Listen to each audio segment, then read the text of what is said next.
আমাদেরও সেনাবাহিনী আছে, আমাদেরও রাষ্ট্র আছে, আমাদেরও জনবল আছে, আমাদের 200 কোটি মুসলমান আছে, আমাদের অর্থ ব্যবস্থা আছে, আমাদেরকে আল্লাহ পাক জমিন দিয়েছেন। কি দেন নাই আল্লাহ রাব্বুল আলামিন আমাদেরকে? তারপরে কেন এই জায়গায়? এর উত্তর আপনি খুঁজে বের করেন। আপনি খেয়াল করে দেখেন, আজকে আমরা এই জায়গায় চলে আসছি শুধুমাত্র একমুখী, তাদের সামরিক আগ্রাসনের ভিত্তিতে নয়।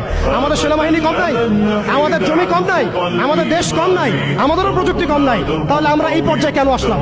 উত্তরগুলো আপনি খুঁজে বের করেন, উত্তরগুলো খুঁজে বের করেন। আমাদেরও সেনাবাহিনী আছে, আমাদেরও রাষ্ট্র আছে, আমাদেরও জনবল আছে, আমাদের 200 কোটি মুসলমান আছে, আমাদের অর্থ ব্যবস্থা আছে, আমাদেরকে আল্লাহ পাক জমিন দিয়েছেন। কি দেন নাই আল্লাহ রাব্বুল আলামিন আমাদেরকে? তারপরে কেন এই জায়গায়? এর উত্তর আপনি খুঁজে বের করেন। উত্তর হচ্ছে একটাই, উত্তর একটাই। আল্লাহ পাক কোরআনে বলেছেন, ইন তানসুরুল্লাহ ইয়ানসুরকুম। ভালো করে শুনেন, সূরা মুহাম্মদ পড়ে দেখবেন, ইন তানসুরুল্লাহ ইয়ানসুরকুম। তোমরা যদি আল্লাহকে সাহায্য করো তবেই আল্লাহ তোমাদেরকে সাহায্য করবে। আমরা সবাই ব্যক্তি পূজায় লিপ্ত হয়েছি, দুনিয়া পূজায় লিপ্ত হয়েছি, আমরা সবাই দুনিয়াদারি নিয়ে ব্যস্ত হয়ে গেছি। আর যখন আমাদের ভাইরা মারা যাচ্ছে তখন আমরা মায়া কান্না দেখাচ্ছি। এইসব ভণ্ডামি দিয়ে জিহাদ হবে না, এইসব ভণ্ডামি দিয়ে বাইতুল মুকাদ্দাস বিজয় হবে না। আল্লাহর কাছে ফিরে আসেন, পরিপূর্ণ দ্বীনে দীক্ষিত হন। ইন তানসুরুল্লাহ ইয়ানসুরকুম। তোমরা আল্লাহকে সাহায্য করো, অর্থাৎ তোমরা আল্লাহর দ্বীনকে সাহায্য করো, আল্লাহ তোমাদেরকে সাহায্য করবেন। ওয়া ইউসাব্বিত আকদামাকুম। তোমাদের পা আল্লাহ পাক শক্ত করে দিবেন।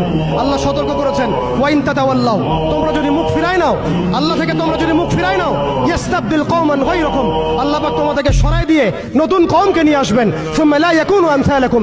তারা তোমাদের মতো অপদার্থ হবে না। এটা আল্লাহ পাকের দ্ব্যর্থহীন ঘোষণা। অতএব পরিপূর্ণ ইসলামে দীক্ষিত হতে হবে, আমরা সবাইকে ইসলামে ফিরে আসতে হবে, ওলামায়ে কেরামের সাথে সম্পর্ক রাখা এবং একই সাথে জাতিগত একটা ঐক্য গঠন করা।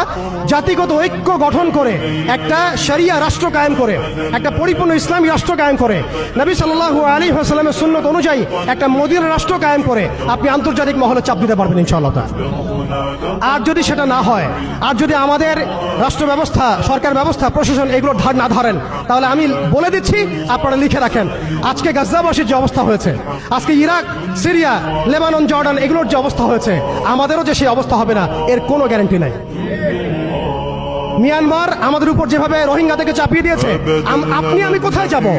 আমাদের উপর যদি এরকম অবস্থা চাপিয়ে দেওয়া হয়, আপনাকে আমাকে কি ভুটান জায়গা দিবে?